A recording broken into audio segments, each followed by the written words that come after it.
Benar Tuhan bahwa panggilan-Mu lebih tinggi serta mulia. Dan kami boleh meyakini bahwa kebangkitan Kristus menjadi jaminannya. Kami bersyukur di sore hari ini Tuhan memberikan kepada kami kesempatan untuk sekali lagi memperingati kemenangan Kristus di atas kayu salib. Kebangkitan-Mu, kebangkitan yang mengubahkan kami, kebangkitan yang menguatkan kami, dan kebangkitan yang mendorong kami melakukan apa yang Tuhan ingin kami lakukan dalam hidup kami.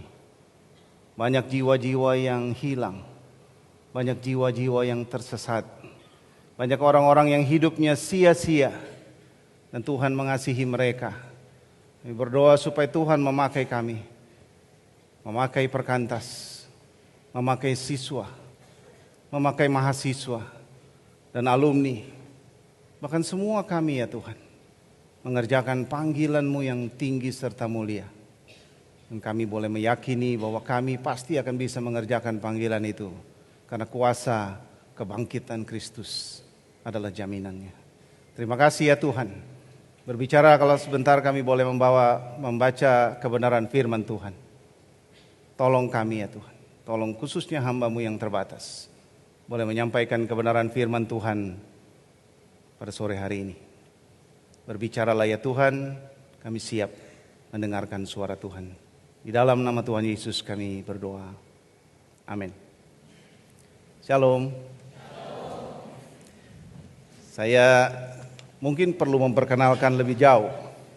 Kalau nama saya mungkin sudah tahu karena dari buku acara. Tapi saya sekarang bukan tinggal dan bekerja di Jakarta. Tapi saya tinggal dan bekerja di Manado, tepatnya di kantor Bank Indonesia Manado. Jadi Bapak Ibu sekalian, kalau di sana sini saya akan mengutip, memberi contoh, menceritakan tentang situasi yang terjadi di Manado, karena itulah suasana hati saya.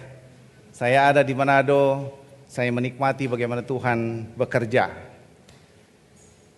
Waktu berdiri pertama kali di tempat ini, saya melihat begitu banyak orang muda. Saudara menyaksikan orang muda duduk di tempat ini untuk beribadah, mendengar firman Tuhan, memuji-muji nama Tuhan. Hati saya tergetar. Saya baru saja mendengar banyak informasi. Saya baca juga survei. Kalau pemuda-pemudi sudah banyak meninggalkan gereja. Bahkan gereja-gereja besar, gereja-gereja yang luar biasa sudah tidak lagi melayani pemuda-pemudi. Bahkan saya juga baca informasi di Korea jumlah orang Kristen menurun. Dan kalau diteliti lebih jauh, yang turun adalah pemuda-pemudi. Sehingga menyaksikan perkantas masih setia melayani siswa, mahasiswa. Dan pada sore hari ini boleh berkumpul bersama-sama, itu adalah satu anugerah yang luar biasa. Puji Tuhan. Berbahagialah kita semua yang boleh hadir dan beribadah, masih mengutamakan Tuhan dalam hidup kita. Dan orang-orang muda boleh hadir di tempat ini.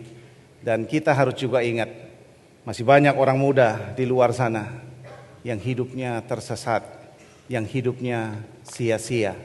Dan itu menjadi juga tanggung jawab kita, panggilan kita. Panggilan yang tadi kita nyanyikan, panggilan yang tinggi serta mulia. Saudara-saudara, Bapak Ibu sekalian, saya sebenarnya juga gentar selain bahagia. Karena yang duduk di depan-depan saya ini para nabi.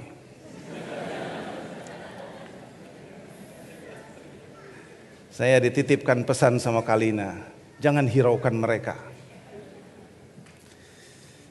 Karena kita akan sedikit mengeksposisi Yohanes pasal 21. Kiranya Tuhan memberkati kita dengan firman Tuhan, dan saya yakin percaya kita semua bersama-sama mendoakan ini. Supaya firman Tuhan boleh menjadi kekuatan yang mengutus kita, menyelamatkan orang-orang yang hilang. Mari kita membuka Alkitab kita dari Yohanes pasal yang ke-21.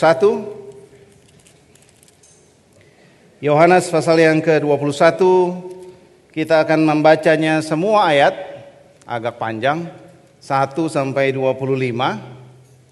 karena ini amanatnya dari panitia. Yohanes pasal 21 ayat 1 sampai 25. Kalau tadi dengar suara nyanyian yang luar biasa keras, saya ingin juga kita bersama-sama membaca secara bergantian. Saya akan baca ayat yang pertama, saudara-saudara membaca ayat yang kedua, dan kita membaca secara bergantian. Mari kita membacanya sambil terus menikmati, menghayati, dan mengerti bagian ini. Yesus menampakkan diri kepada murid-muridnya di pantai Danau Tiberias. Kemudian Yesus menampakkan diri lagi kepada murid-muridnya di pantai Danau Tiberias, dan Dia menampakkan diri sebagai berikut.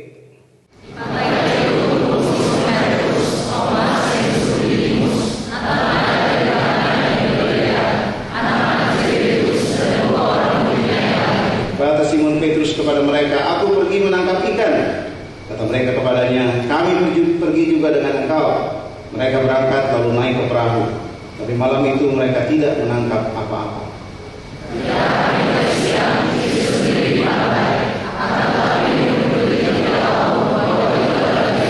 Kata Yesus kepada mereka, "Hai anak-anak, adakah kamu mempunyai lauk pauk?" Jawab mereka, "Tidak ada."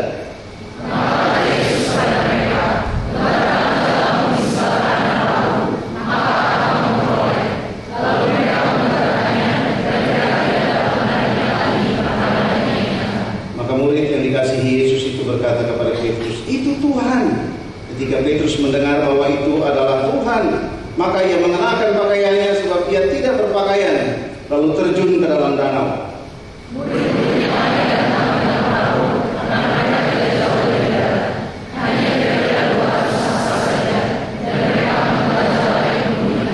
Ketika mereka tiba di darat, mereka melihat api arang dan di atasnya ikan dan roti.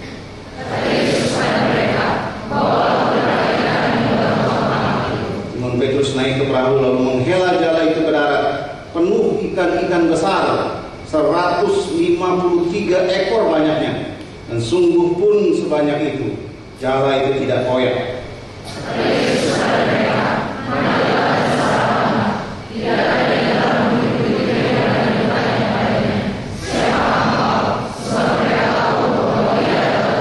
Yesus maju ke depan, mengambil roti dan memberikannya kepada mereka. Demikian juga ikan itu.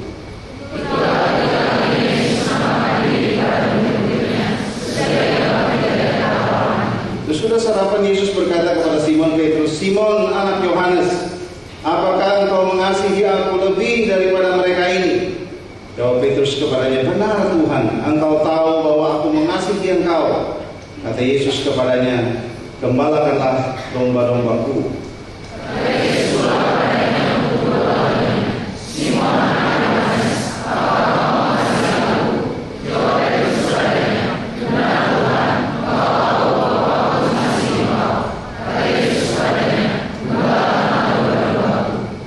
Kepadanya untuk ketiga kalinya, "Simon, anak Yohanes, apakah engkau mengasihi aku?"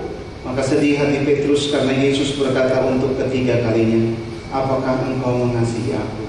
Dan dia berkata kepadanya, "Tuhan, engkau tahu segala sesuatu, engkau tahu bahwa aku mengasihi engkau." Kata Yesus kepadanya, "Gembalakanlah domba-dombaku."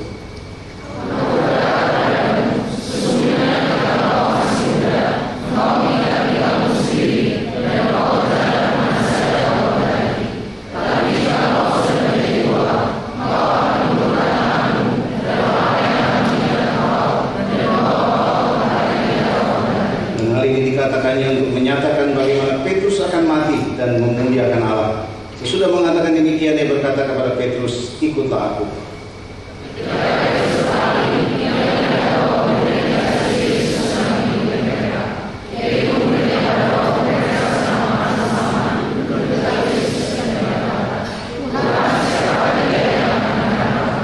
Ketika Petrus melihat murid itu, ia berkata kepada Yesus, "Tuhan, apakah yang akan terjadi dengan dia ini?"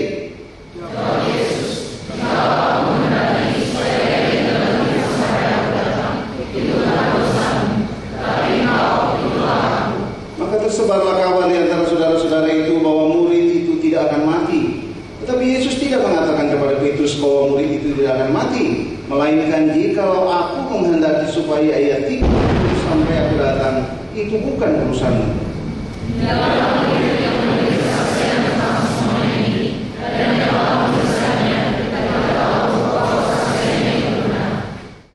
Masih banyak hal-hal lain lagi yang diperbuat oleh Yesus, tetapi jikalau semuanya itu harus dituliskan satu persatu, maka agaknya dunia ini tidak dapat memuat semua kitab yang harus ditulis itu.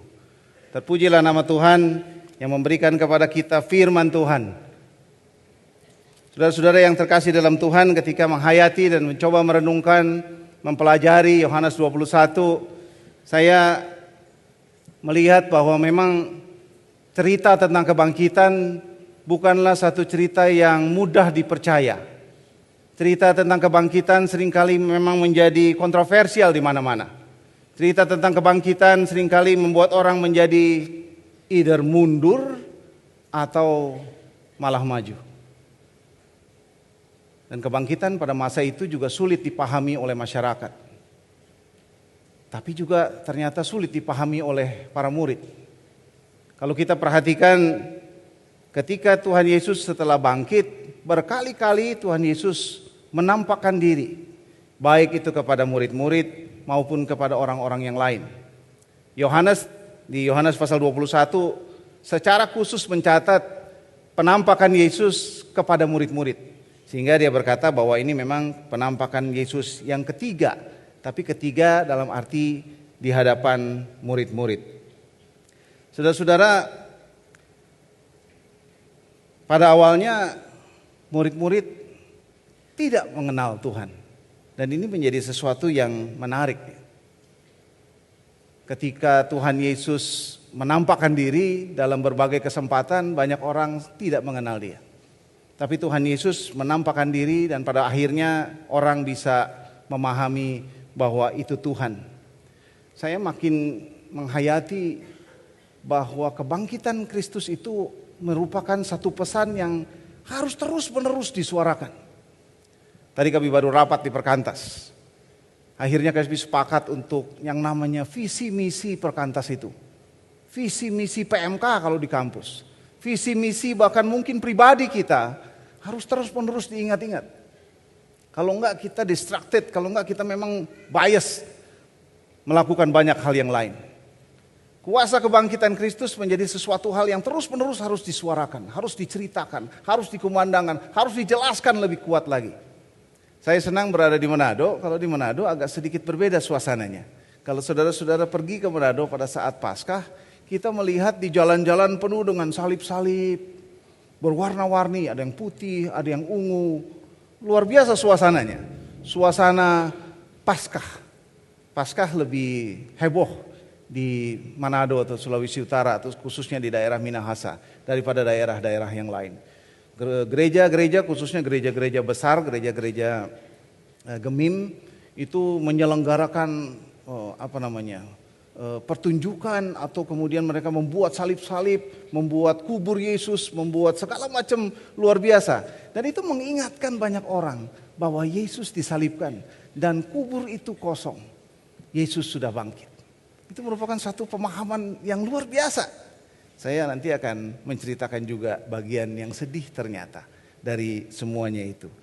Saudara, mengapa murid-murid tidak kenal?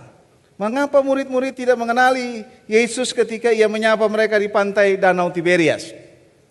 Mungkin Yohanes memberikan satu clue di sini.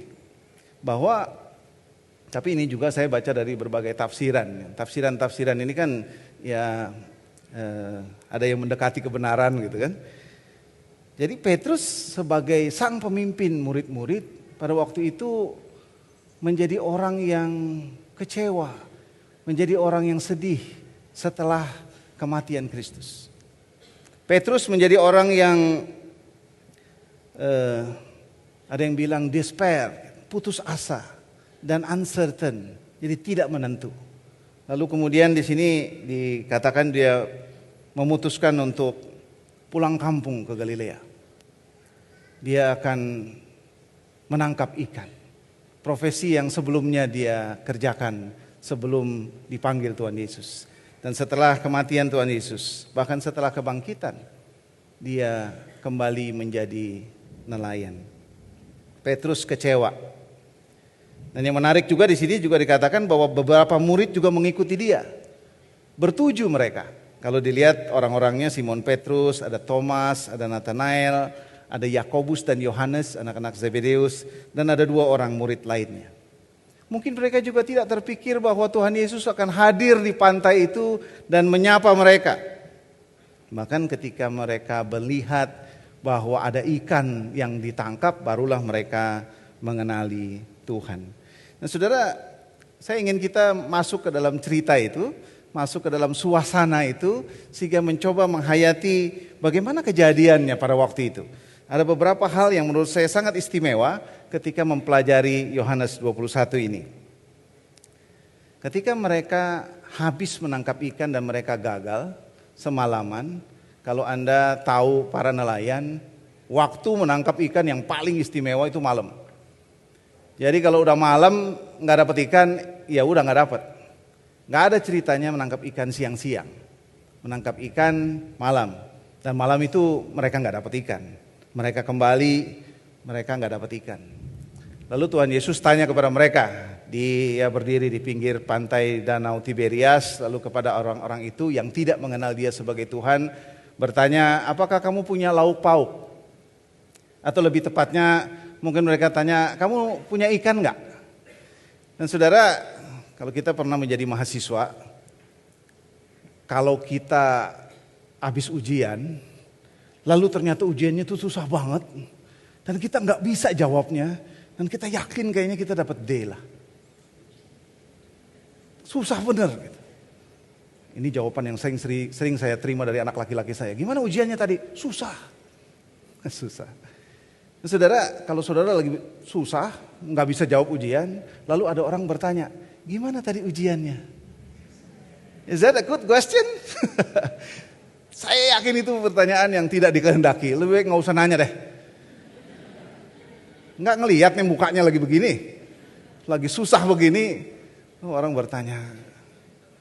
Dan murid-murid pasti tentunya lagi susah mukanya karena semalaman nangkap ikan nggak dapat dan pulang dengan kecewa. Dan Yesus bertanya, kamu punya lauk nggak? Ledek nih. Dan mereka menjawab, mereka tidak punya. Lalu apa yang terjadi? Lalu Yesus menyuruh mereka melemparkan jala ke kanan perahu. Dan ketika Tuhan Yesus menyuruh lemparkan jala di sebelah kanan, ada orang bilang mungkin dari pantai Tuhan Yesus bisa melihat bahwa di kanan perahu itu ada ikan-ikan yang sedang berkumpul, yang mungkin para nelayan kalau dari atas kapal nggak bisa lihat. Nah, itu tafsiran-tafsiran saja gitu kan. Tapi yang pasti adalah bahwa Tuhan Yesus memerintahkan ikan itu berkumpul di sebelah kanan perahu. Sehingga ketika mereka melempar jala, mereka bisa menangkap ikan. Saya kira ini sering terjadi dalam kehidupan kita. Seringkali kita tidak bisa melihat dan Tuhan sudah berbuat sesuatu dan tiba-tiba kita mendapatkan apa yang tidak pernah kita pikirkan, tidak pernah kita duga. Para nelayan itu juga tidak akan pernah percaya dan menduga bahwa siang-siang itu atau pagi-pagi itu mereka melempar jala ke sebelah kanan dan jala mereka penuh dengan ikan. Waktu saya berangkat ke Manado, saya punya satu mimpi besar. Bukan mimpi yang sudah jelas, tapi saya hanya melihat situasi di Manado. Situasi yang menurut saya sangat menyedihkan. Lalu saya mau pergi ke sana. Kalau ada orang bertanya kepada saya, apa yang akan Anda lakukan di Manado? Terus terang saya jawabnya, saya nggak tahu. Saya nggak tahu apa yang saya mau lakukan, tapi saya mau pergi saja. Saya pikir saya bisa melakukan sesuatu. Dan saudara, saya mau sharingkan betapa Tuhan luar biasa memimpin saya. Di hari-hari saya di sana, saya melihat bagaimana Tuhan menolong saya memperjelas apa yang Tuhan ingin saya lakukan di sana. Saya bertemu dengan orang-orang yang secara luar biasa, orang-orang yang istimewa, orang-orang yang ternyata juga punya hati, dan orang-orang yang mau berbuat sesuatu. Karena kalau kita pergi di sana, kita sering juga ketemu orang-orang yang saya gregetan begitu. Saudara gregetan kenapa? Jadi kalau saya mengatakan begini, kenapa ya? Di sini maaf ya kalau ada yang orang-orang Manado, khususnya yang di depan saya ini. Jadi saya bukan mau menceritakan negatifnya orang Manado, Tapi karena memang banyak negatifnya. Saudara, kalau bicara sama mereka, saya bilang, ini kenapa orang Manado pada malas-malas? Lalu sebagian orang yang saya ketemu mereka akan bilang, ya begitulah Pak, memang orangnya malas-malas. Saya bilang, kenapa kok kamu tanggapannya begitu? Kalau maunya saya ketika saya bilang, ini orang malas-malas, iya nih, ayo kita berbuat sesuatu, ayo kita gerakan, ayo kita buat mereka menjadi rajin. Tapi yang ada bilang, ya memang malas. Bunaken itu penuh dengan sampah, kotor sekali, padahal itu area yang sangat terkenal. Siapa yang pergi ke Bunaken yang tidak pergi ke Manado yang tidak tahu Bunaken? Tapi Bunaken itu kotor, penuh sampah. Lalu ketika saya bilang begitu, mereka juga bilangnya, ya itu memang dari dulu Pak, udah kotor dari dulu. Jadi sesuatu yang menurut saya orang-orang yang melihat sesuatu problem, tapi kemudian melihatnya bukan sebagai suatu hal yang kemudian membangkitkan semangat, tapi kemudian menerimanya apa adanya. Dan yang paling menyedihkan lagi adalah saya mulai mengatakan, sekarang ini sudah makin banyak orang pendatang yang bukan Kristen masuk ke Manado, lalu kemudian mereka hidup lebih sejahtera dari orang Manado. Dan mereka menanggapi, ya begitulah. Saudara-saudara, ini sesuatu hal yang menurut saya menjadi sesuatu yang kita perlu pikirkan bersama. Ketika Petrus menghadapi situasi ini, dia masih belum kenal Tuhan. Dia masih belum tahu bahwa yang berdiri itu adalah Tuhan Yesus. Kapan terakhir kali Petrus mendapat perintah untuk menebarkan jala di samping perahu karena semalaman tidak dapat ikan? Ini bukan kali pertama, ini justru kali kedua. Sebelum dia dipanggil, kalau kita lihat Lukas pasal yang kelima ayat 4-11. Itu di situ juga Tuhan Yesus memerintahkan murid-murid itu, memerintahkan Simon Petrus untuk melemparkan jala. Dan pada waktu itu ikannya banyak dan jalanya hampir koyak. Setelah kebangkitan, Tuhan Yesus kembali melakukan mujizat yang sama. Setelah kebangkitan Tuhan Yesus kembali melakukan mujizat yang sama. Dan ketika jala itu menangkap ikan yang banyak, siapa yang pertama kali mengenali itu Tuhan? Murid yang dikasihi, Yohanes. Yohanes langsung berteriak, itu Tuhan. Dan itu sesuatu hal yang luar biasa. Tapi kemudian kita lihat lagi ada pribadi yang unik. Simon Petrus ini unik sekali. Saya senang mempelajari bagian ini karena ketika Yohanes bilang, itu Tuhan. Simon Petrus kemudian langsung pakai pakaiannya karena dia nggak pakai baju, lalu kemudian terjun ke danau itu. Dia langsung berenang untuk kemudian bertemu dengan Tuhan Yesus duluan. Yang lain-lain masih di perahu, mungkin lagi dayung-dayung sampai di pinggir gitu. Tapi dia sudah terjun duluan untuk bertemu Tuhan Yesus. Dan saudara-saudara, ketika Petrus pada dasarnya lagi kecewa, pada dasarnya dia lagi susah, dia nggak tahu lagi mau berbuat apa. Ketika Tuhan yang dia sembah itu mati, ketika harapan menjadi sirna, ketika dia kecewa dan akhirnya dia mau kembali lagi menjadi seorang nelayan, Petrus diberitahu, itu Tuhan. Saya membayangkan Petrus kemudian makin merasakan bahwa pada waktu itu Tuhan sangat mengasihi dia. Tuhan datang tepat pada waktunya. Tuhan datang ketika dia sedang kecewa. Tuhan datang ketika dia sedang tidak tahu berbuat apa. Dan Tuhan datang membuat Petrus begitu bersemangatnya. Saudara, kalau kita baca bagian ini, Petrus bahagia sekali. Dan Petrus bahagia karena dia juga menyadari bahwa Tuhan sangat mengasihi dia. Dan dia cepat-cepat menghampiri Tuhan. Ya, kalau lihat lagi di ayat 6, coba bandingkan.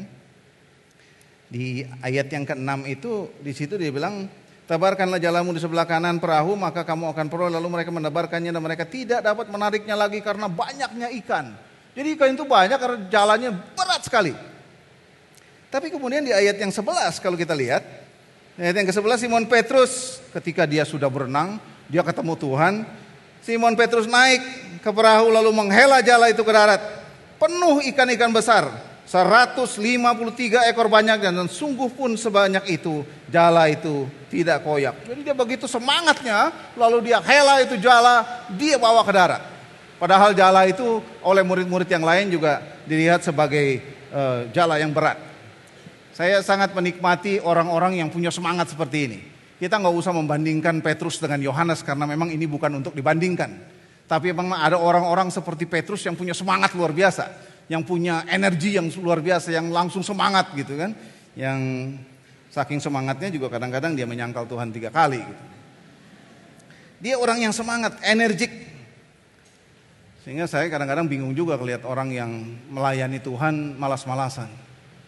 Ada orang yang melayani Tuhan tidak punya tanggung jawab. Ada orang yang lagi punya kewajiban melayani Tuhan tapi datang terlambat. Ada orang yang memang tidak sungguh-sungguh memberi waktu dan perhatian dan tenaganya untuk melayani Tuhan. Waktu ini adalah waktu pemulihan buat Petrus. Ketika dia tahu itu Tuhan, maka energinya kembali. Ketika itu semangatnya kembali. Dan saudara, Petrus, waktu inilah kemudian menjadi waktu yang momen yang istimewa di dalam sepanjang hidupnya. Petrus menjadi orang yang luar biasa. Bahkan dia sampai menghayati salib Kristus itu. Sampai dia disalibkan terbalik. Saudara, ada satu hal lagi yang menarik yang saya ingin coba bagikan kepada kita semua. Mereka menangkap ikan. Saya suka membayangkan, karena saya suka di Manado, saya suka lihat banyak ikan. Bahkan saya pergi ke daerah yang namanya Bitung, yang juga banyak ditangkap ikan. Dan di sini mereka menangkap ikan, dan ada 153. Dan di sini ikannya bukan ikan kecil, tapi ikan besar. Ikan besar. Ini kalau besar itu bingung ya. Begini besarkah? Begini besarkah? Begitu besar kita nggak tahu, tapi ada 153 ikan besar. Yang menarik adalah siapa yang hitung-hitung sampai 153 itu? Siapa yang hitung-hitung sampai 153? Bahkan kalau kita baca tafsiran jadi aneh-aneh gitu. Saya ngelihatnya sih aneh karena mungkin benar mungkin enggak gitu ya. Ada yang bilang itu gambaran dari universalism mission of Christianity. Wah, ada yang bilang itu gambaran-gambaran spekulasi-spekulasi tertentu. Ada yang kemudian bilang bahwa 153 itu adalah kalau 1 tambah 2 tambah 3 sampai 17. Coba ditambahin, dapatnya 153. Saya juga nggak tahu maksudnya jadi apa. Tapi yang paling penting di sini sebenarnya adalah kemudian saya coba menghayati bagian ini, baca-baca beberapa artikel mengatakan bahwa yang penting di sini adalah bahwa ada orang-orang yang mencoba menghargai secara detil berkat Tuhan itu. Ternyata memang kalau kita lihat di Alkitab, seperti waktu Tuhan Yesus mengubah air jadi anggur, di situ dicatat. Ada yang masih ingat berapa tempayan? Ada 6 tempayan. Secara khusus, mohon maaf saya minum ya. Secara khusus dicatat itu. Ada 6 tempayan, masing-masing 2 atau 3 buyung. Ada 6 tempayan. Waktu Tuhan Yesus melakukan mujizat, memberi makan 5.000 orang, ada sisa secara khusus juga ditulisnya 12 bakul. Kalau di Manado juga dibilang begitu, seandainya waktu itu orang Manado yang di sana kayaknya nggak ada sisanya. Tapi itu joke-joke yang lain mungkin orang Batak juga mengatakan begitu ya. Mungkin sudah dimasukin plastik itu sisanya.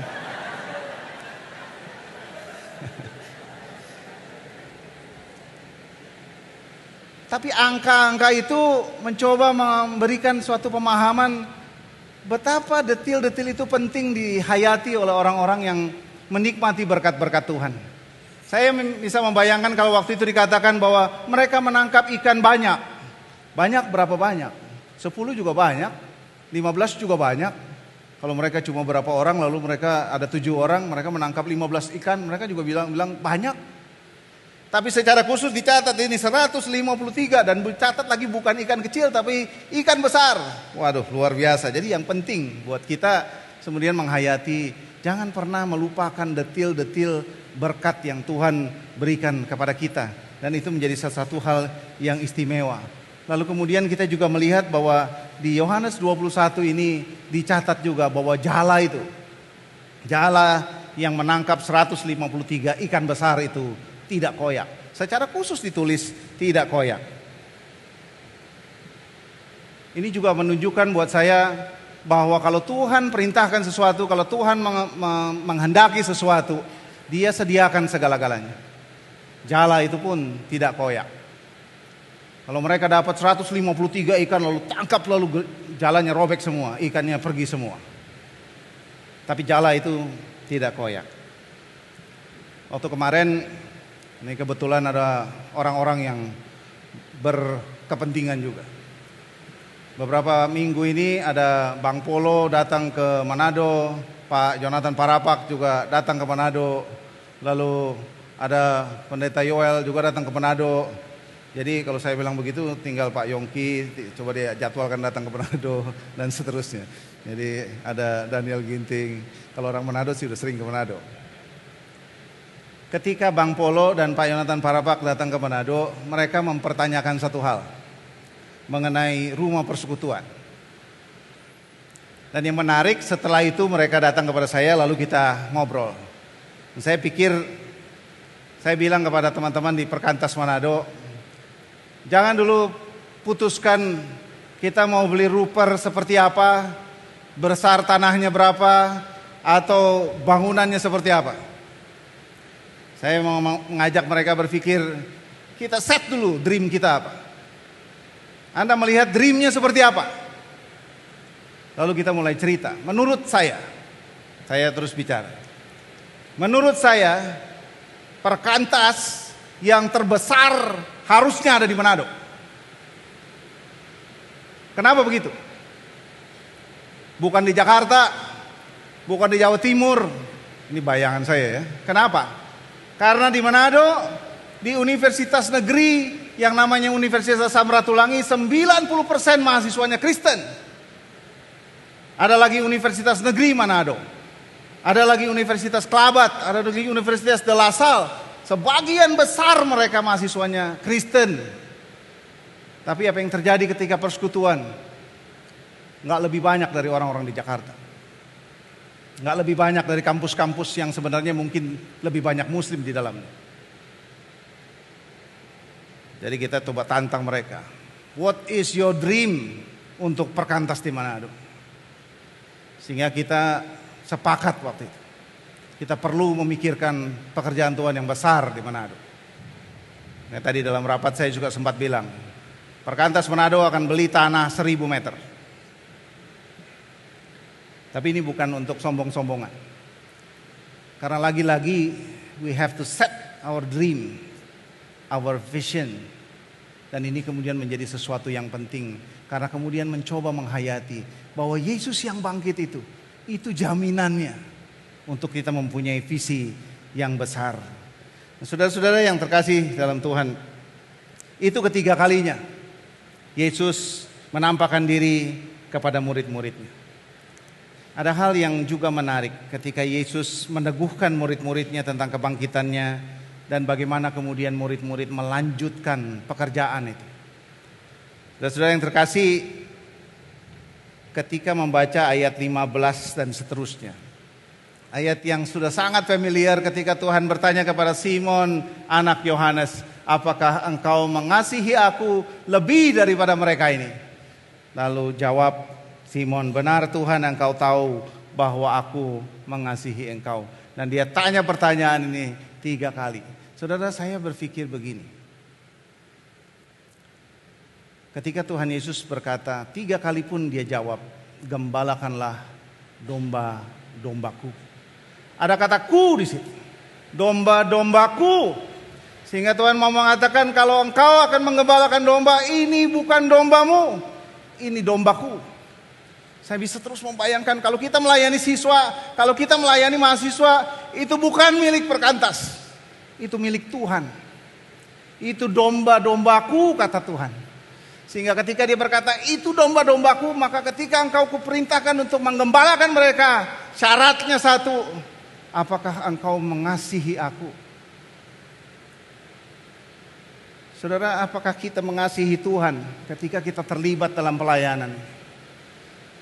Saya sangat meyakini ini satu syarat yang paling penting ketika kita terlibat dalam pelayanan dimanapun, di siswa, mahasiswa, alumni, dimanapun bahkan di profesi kita. Ketika kita melakukan pekerjaan untuk membawa orang, menggembalakan orang, melayani orang, syaratnya cuma satu. Apakah engkau mengasihi aku? Dan di situ juga dikatakan, apakah engkau mengasihi aku lebih dari semuanya itu? More than this.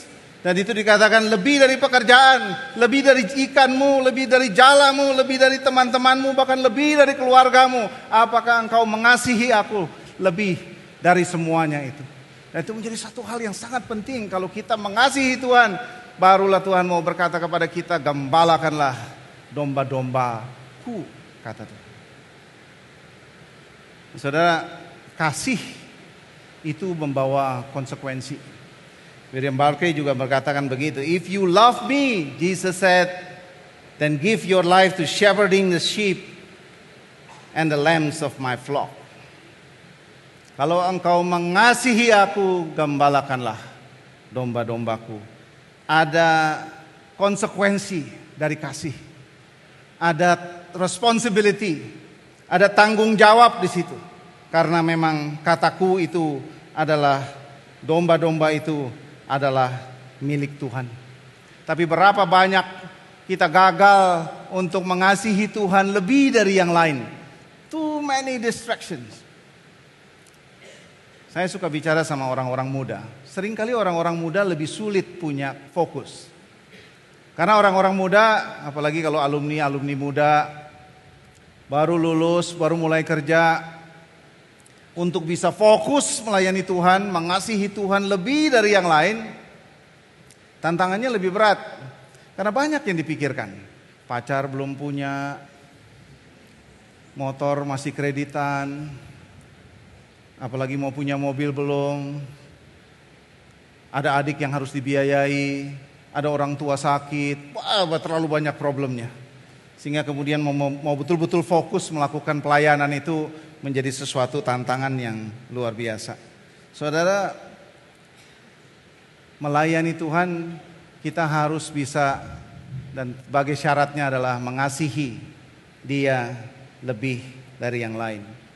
Saya mencoba menghayati ini dalam panggilan saya sekarang bekerja di Manado. Kalau saya cerita tentang Manado, saudara, tolong juga bayangkan daerah saudara. Saya bilang ke Bang Niko tadi, Bang Niko, pergi ke Nias. Dulu Bang Niko punya mimpi untuk melayani Nias. Saya begitu terharu melihat orang seperti Bang Daniel Ginting membuat Ginting Institute, melakukan sesuatu yang besar sebagai suatu pekerjaan panggilan seorang alumni untuk melayani bangsa ini. Ada banyak lagi alumni-alumni yang mengerjakan pekerjaan-pekerjaan yang besar. Dan saya memikirkan diri saya ada di Manado. Saya sedang mengerjakan panggilan Tuhan. Panggilan yang menurut saya sangat luar biasa. Saya cerita kepada pendeta Yoel. Kepada setiap orang yang datang ke Manado, cerita saya sama, cerita ini. Kota Manado adalah kota yang paling istimewa. Saya bahkan mungkin bukan exaggerating mengatakan bahwa tidak ada kota seperti Manado. Not in Indonesia, not in the whole world. Gak ada. Orang kemudian melihat, apa sih katanya nih, apa yang membuat Manado begitu istimewa. Saya bilang Manado begitu istimewa, why? Saudara, kalau saudara pergi ke Manado, tanya Pak Yoel, mungkin tanya Pak Parapak, orang-orang yang sering ke Manado. Kak Benny juga pasti tahu. Kalau kita bangun jam 5 pagi, kalau kita bangun jam setengah 6 pagi, saudara di sana yang ada apa? Kalau di Jakarta ada apa? Ada azan. Kalau di Manado saudara ada pujian yang luar biasa. Bangun pagi kita buka jendela, Amazing Grace. Itu dari speaker-speaker yang ada di sana. Luar biasa. Saya nggak pernah lihat ini. Saya terkagum-kagum ketika bangun pintu di sana, ada gereja di sana nyanyi Amazing Grace, ada di sana nyanyi lagu-lagu yang lain, ada yang khotbah. ada yang puter kaset, kalau puter kaset suaranya lagunya lebih baik, lebih bagus.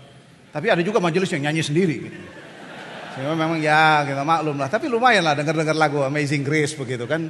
Tapi ada satu lagu yang menurut saya luar biasa ketika merenungkan lagu ini juga pernah, saya nggak tahu di sini pernah tahu lagu Kala ku cari damai hanya ku dapat dalam Yesus.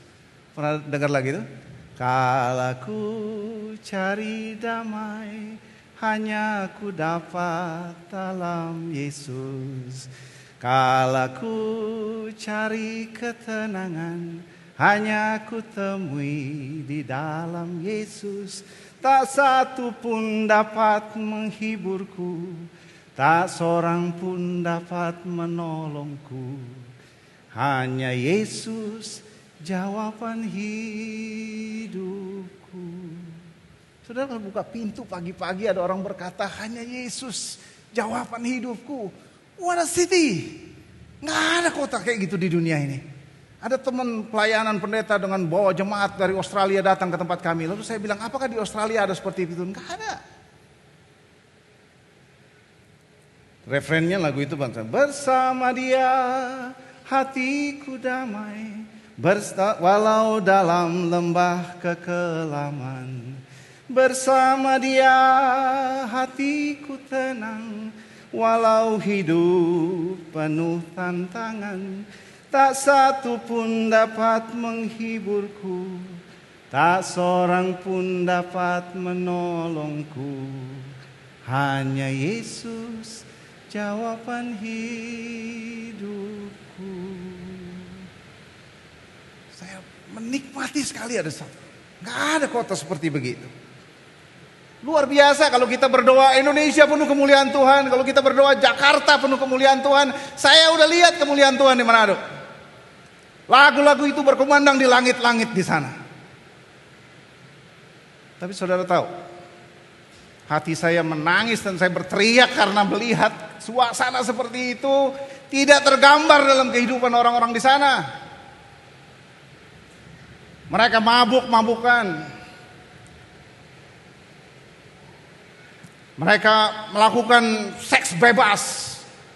Bahkan sudah tahu gereja-gereja di sana sangat mudah menikahkan orang yang sudah bercerai. Sehingga perceraian di sana tinggi sekali.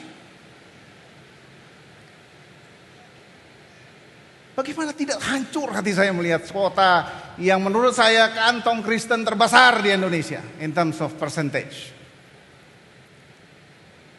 Kalau saudara pergi ke Manado di setiap tikungan ada gereja. Kalau saudara pergi ke acara-acara publik, saya sering rapat dengan gubernur, mau bikin seminar apa segala macam. Setiap acara dimulai dengan doa. Dan doanya dalam nama Tuhan Yesus. Luar biasa. Tapi sayangnya gak tergambar dalam kehidupan orang-orang di sana. Orang-orang Kristen terkenal di sana malas. Orang-orang di sana bercerai. Perceraian tinggi sekali. Bahkan ada woman trafficking. Ini informasi yang baru kami dapat dari beberapa senior kami di Perkantas. Dia cerita woman trafficking luar biasa. Sudah tahu? Ini cerita buat kita. Mudah-mudahan cerita ini hanya untuk memberikan inspirasi supaya ada banyak hal yang mau kita buat. Di Jayapura ada sebuah bar. Dan bar ini membayar pajak 2 miliar per tahun. Pajak yang dibayar oleh satu bar 2 miliar per tahun. Kalau saya bilang begini langsung kalau orang-orang yang ngerti langsung dia hitung-hitung 15% kali sekian sekalian berapa kemudian dapat angkanya. 2 miliar per tahun bayar pajak dari sebuah bar. And you know, mereka mempekerjakan gadis-gadis Manado. Dan mereka meraup untung luar biasa dari gadis-gadis itu. Bahkan wanita-wanita penghibur dari Manado banyak sekali di Papua. Dan kalau mereka pulang ke Manado, mereka bawa pulang anak-anak keriting. Dan mereka bukan hanya bawa anak, tapi mereka juga bawa HIV AIDS. Saya mau menceritakan bahwa ini kantong Kristen. Ini orang-orang yang kalau hari Sabtu mabuk, hari Minggu pagi-pagi dia sudah masuk gereja. Kalau orang mabuk di sana, mereka lebih takut pendeta daripada takut polisi. Kalau orang mabuk dia ada polisi diajak minum sama dia. Tapi kalau pendeta lewat, mereka tiba-tiba berdiri tegak karena pendeta lewat. Mereka sangat menghormati pendeta, bahkan mereka sangat menghormati institusi gereja, tapi mereka mabuk-mabukan. Dan yang paling kemudian membuat hati saya terenyuh dan marah adalah ketika begitu banyak sekarang pendatang berdatangan ke Manado. Dan mostly they are not Christian. Dan mereka adalah orang-orang yang punya skill, mereka punya etos kerja. Kalau kita mau bangun bangunan, kontraktor itu dia tidak mau pakai tukang-tukang orang Manado. Mereka pakai tukang-tukang orang Jawa. Karena orang Jawa lebih disiplin, jam 7 kerja, jam 7 dia kerja. Jam 12 istirahat, jam 12 dia istirahat. Kalau orang-orang lokal di sana jam 7 kerja, jam 7:15 baru datang. Baru kemudian merokok dulu. Belum istirahat dia istirahat. Jam istirahat selesai dia belum kembali kerja. Pekerjaan harusnya selesai jam 5, jam 4 dia minta izin mau ada kebaktian kolom katanya. Saudara, mungkin saya terlalu berlebihan mengatakan ada kasus-kasus seperti ini. Yang mau mengatakan, mau melihat ada situasi, ada problem di sini. Maafkan saya, khususnya teman-teman dari Manado, kalau saya menceritakan ini. Tapi saya yakin di dalam hati teman-teman yang dari Manado mau mengatakan betul, itulah yang terjadi. Tapi siapa yang mau berbuat sesuatu? Siapa yang terpanggil untuk melakukan sesuatu? Waktu saya dengar lagu-lagu itu, saya ingat Bang Sagala. Bang Sagala di Parapat sana, waktu belum di gedung yang baru, saya nggak tahu di gedung yang baru. Tadi gedung yang lama dia punya kontrakan tinggi begitu. Di bagian atas, Bang Sagala itu pasang speaker besar sehingga kemudian menyanyikan lagu puji-pujian tiap sore. Tentunya dengan bahasa Batak. Sehingga kemudian dikatakan, orang-orang di stasiun waktu itu dekat terminal, orang-orang terminal itu senang sekali karena dengar lagu puji-pujian tiap sore. Tapi orang-orang Kristen seringkali menjadi orang-orang yang tanda kutip toleran, tapi tidak kemudian berani berdiri untuk memproklamasikan imannya. Dan saya kira ini sesuatu yang memang harus kita kerjakan. Pertanyaan tadi dari Tuhan Yesus kepada Simon, anak Yohanes, kemudian menolong saya. Apakah engkau mengasihi aku? Saudara-saudara, tanya kepada diri kita masing-masing. Sebut nama kita, tanya apakah kita mengasihi Tuhan.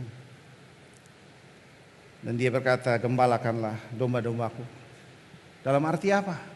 Dalam arti apa yang mau kita lakukan? Apa yang mau kita kerjakan kalau kita betul-betul mengasihi Tuhan? Akan sangat-sangat sayang kalau orang mengatakan bilang aku mengasihi Tuhan, tapi kemudian memang hanya hidup biasa-biasa saja. Tidak ada passion, tidak ada semangat, tidak kemudian seperti Petrus yang bersemangat seperti itu, yang punya energi yang luar biasa. Saudara, kalau itu boleh terjadi, maka saya pikir kita boleh membawa banyak jiwa kepada Tuhan. Waktu saya bicara tentang banyak mahasiswa-mahasiswa di sana, walaupun mereka Kristen, tapi mereka nggak mau datang kepada Tuhan. Mereka nggak mau datang ke persekutuan. Mereka sulit sekali diajak. Mereka lebih senang untuk nongkrong-nongkrong. Mereka lebih senang untuk bergaul atau melakukan banyak hal yang lain yang lebih menyenangkan daripada ke persekutuan. Tadi ada berita lagi dari teman staf senior yang mengatakan bahwa sekarang ini KTB lebih senang di kafe daripada di sekretariat. Siapa yang lebih suka KTB di kafe sekarang? Lagi baca firman Tuhan, lagunya My Way. Saya pikir itu juga salah satu yang luar biasa. Ketika Petrus bertemu Tuhan, hidupnya berubah. Ketika Petrus bertemu Tuhan, maka spiritualitasnya berubah.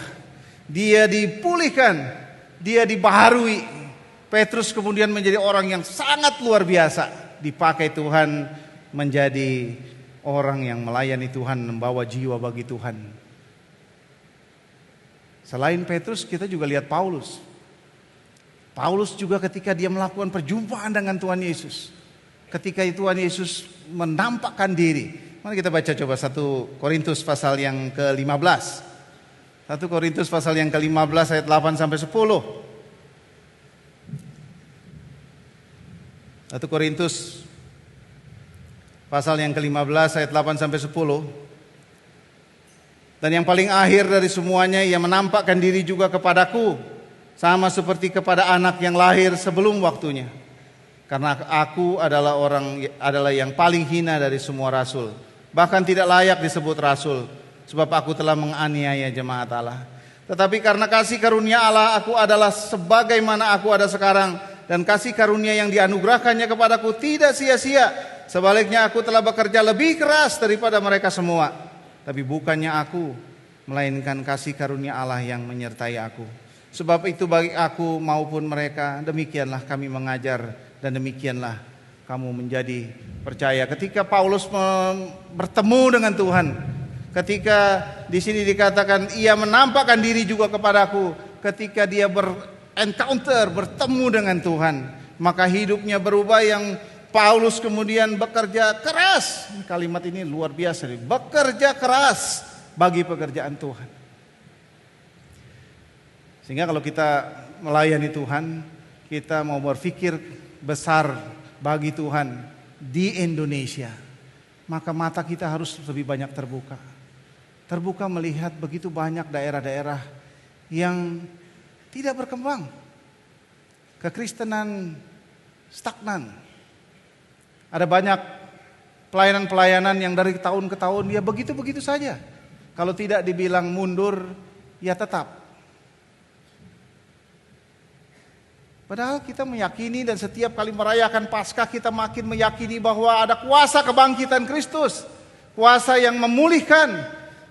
Kalau Petrus waktu itu tidak dilawat oleh Tuhan. Kalau Tuhan Yesus pada waktu itu tidak muncul, tidak menampakkan diri kepada murid-muridnya, mungkin mereka hanya menjadi nelayan kembali. Tapi apa yang dilakukan Tuhan Yesus berangkat dari kesadaran bahwa manusia-manusia seperti kita ini memang harus ditemui setiap saat, dikuatkan, diteguhkan. Firman Tuhan yang kuat dalam konteks kebangkitan Kristus itu harus tetap menjadi milik kita, yang terus-menerus mengingatkan kita, you have to do something. Anda tidak bisa beristirahat tenang-tenang, santai-santai. Ada pekerjaan besar yang menanti. Bagaimana kita melihat pekerjaan yang besar? Kalau mata kita terbuka melihat begitu banyak orang menderita, begitu banyak orang dalam ketidaktahuannya tidak berbuat apa-apa. Begitu banyak orang yang tidak tahu kalau mereka tidak sungguh-sungguh di dalam Tuhan, maka yang terjadi adalah mereka meninggalkan Tuhan dan mereka dikuasai oleh banyak kuasa-kuasa yang lain. Dan saya sangat menikmati juga bahwa ketika kita bicara kebangkitan Kristus, kita bukan saja bicara tentang tugas yang Tuhan percayakan, yang kita melihat visi Tuhan di depan, tapi di sini seperti tema dikatakan bahwa ada pengharapan. Ada pengharapan. Ketika kemudian murid-murid itu bertemu dengan Tuhan Yesus, mereka semangat lagi. Ada harapan di situ. Ada Tuhan yang mereka akhirnya meyakini, Tuhan yang mengasihi mereka. Waktu Indonesia banyak bergumul, saya masih ingat sekali. Bertahun-tahun kita berdoa. Masih ingat doa kalau di gereja atau di perkantas, setiap kali kita berdoa buat pemerintah bangsa ini, dari pimpinan yang tertinggi sampai pimpinan yang terendah, berapa minggu kita berdoa untuk itu. Setiap minggu kita berdoa untuk itu. Tapi di dalam doa setiap minggu itu ada kesan bahwa kita juga gak tahu kapan Tuhan akan memberikannya. Kita ada kesan kita juga gak tahu kapan negara ini akan menjadi lebih baik. Sehingga waktu Jokowi jadi gubernur DKI, saya berpikir ini jawaban Tuhan. Ini doa yang kita naikkan terus-terus. Ini jawaban Tuhan. Apalagi ketika Jokowi jadi presiden dan Ahok, orang yang cerewet itu, jadi gubernur. Saya bilang cerewet karena memang dia cerewet. Tapi ada orang bilang dia gak boleh kasar-kasar. Saya jadi agak bingung kalau dia gak boleh kasar. Mungkin ada benarnya lah. Tapi menurut saya, kalau saudara dicopet orang, lalu copetnya lari, apa yang saudara lakukan? Saudara pasti teriak, copet! Kurang ajar copet. Kan begitu kan? Lalu kemudian ada teman saudara mengingatkan saudara, kalau mau negur-negur copet itu yang sopan.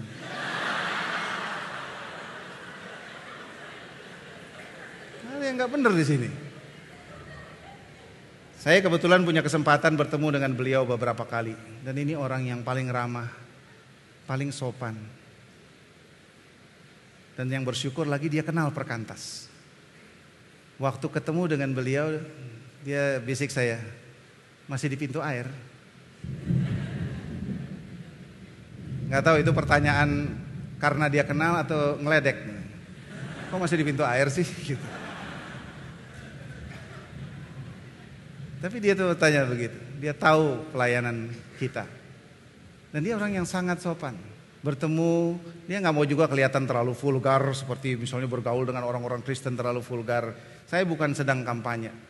Tapi saya pikir, mari kita lihat bahwa Tuhan sudah menjawab banyak doa. Lalu memikirkan, kalau kita mulai kemudian terpengaruh bahwa sekarang kayaknya memang ini akan harus masuk penjara dia. Karena dia sudah melakukan ini dan itu. Saya pikir kita mungkin harus memikirkan ulang, instead berdoa supaya memang Tuhan tolong. Saya berkali-kali bilang waktu saya di Bank Indonesia, sudah banyak orang Bank Indonesia juga masuk penjara. Sudah banyak. Sehingga saya bilang sama Bang Niko, kalau nanti saya masuk penjara, jangan buru-buru mengecam saya bahwa saya korupsi. Percayalah, saya nggak korupsi. Paling-paling saya salah tanda tangan. Paling-paling saya lalai. Dan hanya Tuhan yang bisa jaga saya. Lalu Bang Niko dengan gagah berani seperti Petrus lah kira-kira begitu kan. Dia bilang, tenang aja Bang. Kalau abang masuk penjara, kita besuk.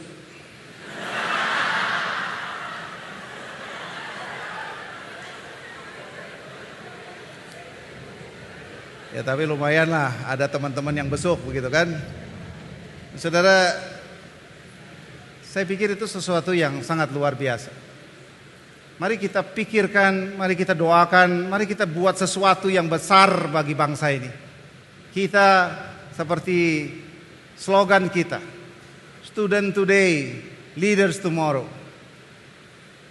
What kind of leaders you're going to be? Pemimpin seperti apa? Apakah kita akan menjadi pemimpin-pemimpin yang diberi kuasa, yang dimampukan untuk berbuat sesuatu dengan kebangkitan Kristus sebagai jaminannya? Sehingga kita bisa menyanyikan lagu tadi. Lagu yang menguatkan kita. Mengerjakan panggilan itu. Panggilan yang tinggi serta mulia. Dengan kebangkitan Kristus sebagai jaminannya. Saya pikir ini menjadi sesuatu yang sangat kuat. Kita punya itu. Kita punya itu. Kita memiliki kuasa kebangkitan yang luar biasa. Kita memiliki kuasa Allah. Kita bisa berbuat sesuatu. You have to do something. Saya suka bilang kepada orang-orang muda di Manado, juga kepada semua orang muda saya bisa bilang, kalau ada selagi masih muda, waktu masih muda, sudah mulai berpikir santai, sudah mulai berpikir istirahat, sudah mulai berpikir santai-santai, duduk-duduk, menikmati apa yang saudara punya. Maka dalam waktu yang tidak terlalu lama akan Anda menjadi orang-orang yang terbuai. Dalam tempo 5 tahun Anda akan menjadi orang yang bodoh. Itu yang saya bilang kepada teman-teman muda saya. Ketika kita masih muda, itu waktunya berjuang. Oleh karena itu juga, itu yang disampaikan juga kepada Simon. Mari kita berjuang. Mari kita menghayati dan mengalami kebangkitan Kristus. Mari kita kerja keras. Mari kita menggenapkan visi besar Allah melalui perkantas. Ada pesan yang tinggi, yang besar. Kalau saudara mau masuk berbagai sektor, tadi Bang Daniel banyak cerita. Saya suka sedih. Ini saya udah mau tutup tapi saya buka lagi nih. Karena saya suka sedih membayangkan. Saya suka bertanya, tolong bantu saya. Siapa yang bapaknya petani? Oh hebat, di sini orang kaya semua nih, anak-anak orang kaya semua. Ada satu, saudara, kalau saya di Manado, saya ikut bawa seminar atau jadi pembicara di depan para mahasiswa, saya tanya kepada mereka, berapa banyak dari kalian ini yang orang tuanya petani? Dan saudara hampir 60-70% angkat tangan. Petani. Lalu turunkan tangan. Kayak orang KKR begitu kan, turunkan tangan. Padahal cuma tanya siapa yang bapaknya petani. Lalu saya tanya lagi, siapa yang setelah lulus sarjana mau kembali jadi petani? Tidak ada satupun orang angkat tangan. Sehingga petani-petani kita memang petani-petani bodoh. Petani-petani miskin. Petani-petani yang pada akhirnya hanya memiliki ekspertis sebagai petani. Tapi bukan petani-petani yang punya tanah. Bukan petani-petani yang kemudian bisa memarketingkan produknya. Bukan petani-petani kemudian menjadi petani-petani yang sejahtera hidupnya. Saya sering bilang kepada mereka, di Jepang petani-petani beras itu adalah orang-orang kaya, bukan orang-orang yang miskin. Tapi sebagian besar orang-orang muda, khususnya juga di Manado, adalah orang-orang yang memang maunya kerja yang santai, yang gagah, yang pakai dasi, yang hebat. Sulawesi Utara adalah Sulawesi Utara adalah daerah yang penganggurannya tertinggi keempat di Indonesia. 9,03% pengangguran.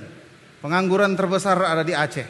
Pengangguran terbesar keempat di Indonesia, Sulawesi Utara. Sudah tahu kenapa?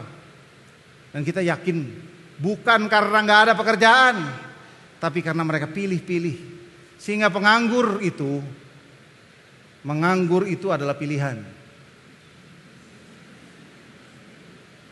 That's happening. Kultur di sana luar biasa bagus. Saudara nggak kerja, saudara miskin, saudara nggak kerja, tapi saudara tetap bisa makan 4 kali sehari. Kulturnya bagus, saling tolong menolong dan sebagainya, tapi itu membuat mereka menjadi malas. Saya bisa cerita banyak hal tentang what is happening.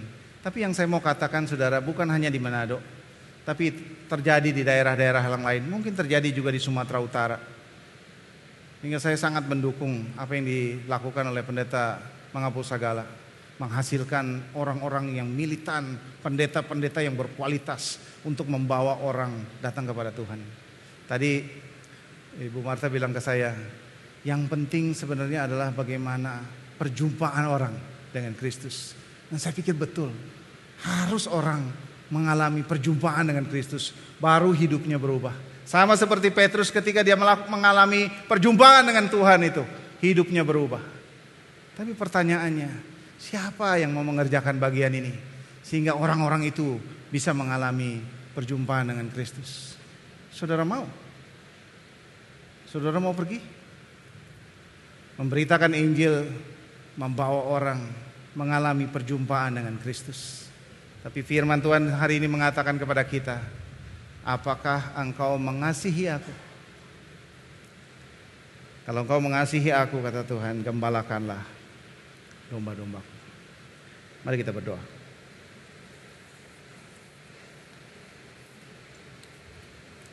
Bapa, kami bersyukur untuk firman Tuhan yang kami dengar. Banyak hal yang kami tidak mengerti.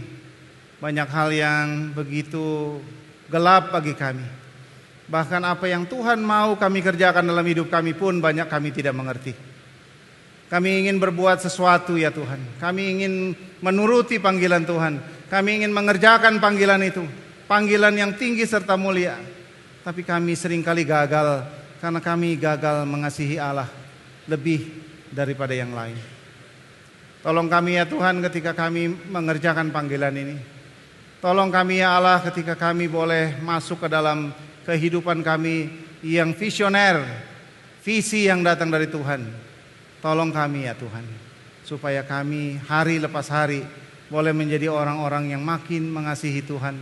Karena kalau kami mengasihi Tuhan, pastilah kami melihat, mata kami terbuka, hati kami terbuka, pikiran kami terbuka, melihat banyak ladang pelayanan yang bisa kami garap dan kerjakan. Tuhan, mampukanlah kami, tolonglah kami ya Allah. Mampukanlah kami, biar nama Tuhan ditinggikan dan dimuliakan. Dan kami boleh menjadi orang-orang yang berbahagia, karena kami boleh terlibat dalam pelayanan Allah yang besar. Bapa, kami bersyukur, karena kami memahami kuasa kebangkitan yang luar biasa. Kalau Yesus tidak bangkit, maka sia-sialah kepercayaan kami. Kalau Yesus tidak bangkit, maka kami tidak punya kuasa. Kalau Yesus tidak bangkit, maka kami juga tidak mampu melihat apa-apa. Kami tidak dapat berbuat apa-apa. Ya Tuhan, tolonglah dan mampukanlah kami. Biarlah Paskah boleh menjadi satu momen seperti Petrus. Momen kami berbalik kepada Tuhan. Mengerjakan dengan semangat, mengerjakan dengan setia, dan mengerjakan dengan sepenuh hati.